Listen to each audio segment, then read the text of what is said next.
అందరికి స్వామి సన్నం జై శ్రీరామ్. కనీసం చిన్న డౌట్ ఉంది. ఏందయ్యప్ప డౌట్ నీది? స్వామి, నా మండల దీక్ష అయిపోయింది, మా అయ్యాభిషేకం కూడా అయిపోయింది. ఇప్పుడు నేను మాల తీసి తిరుపతికి పోవచ్చా స్వామి? గురు స్వామి చెప్పండి స్వామి. ఇది మంచి క్వశ్చన్ ఇది.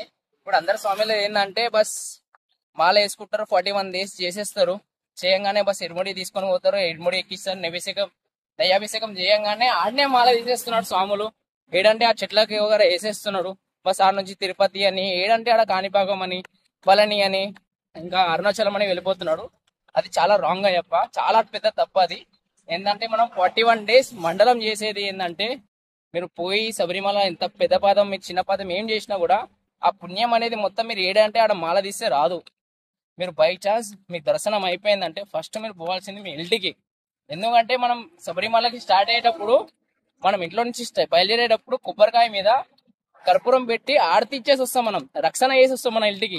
అయ్యప్ప నిన్నే నమ్ముకొని వస్తున్నా నేను, ఇప్పటి నుంచి నా ఇంటి భారం మొత్తం నీ మీదనే అని నమ్ముకొని వస్తాం. మళ్ళీ ఇప్పుడు నువ్వు మాల తీసేస్తే అప్పుడు అయితే మనం ఆ కొబ్బరికాయ అనేది కొట్టలేము. చాలా పెద్ద తప్పది. మీరు చేసే దీక్ష కానీ 41 days కానీ, పెద్ద పాదం కానీ చిన్న పాదం కానీ, దాని మొత్తం ఫలితం మీకు కావాలంటే కంపల్సరీ మీరు మనం చేసిన నెయ్యాభిషేకం, మన ఇరుముడి బియ్యం తీసుకోవాలి.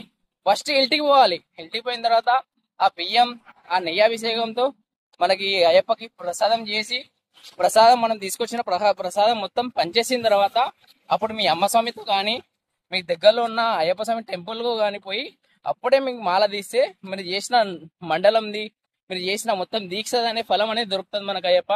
అందరికి స్వామి శరణం అయ్యప్ప. కనీసం విన్నావా? క్లియరా? స్వామి శరణం అయ్యప్ప.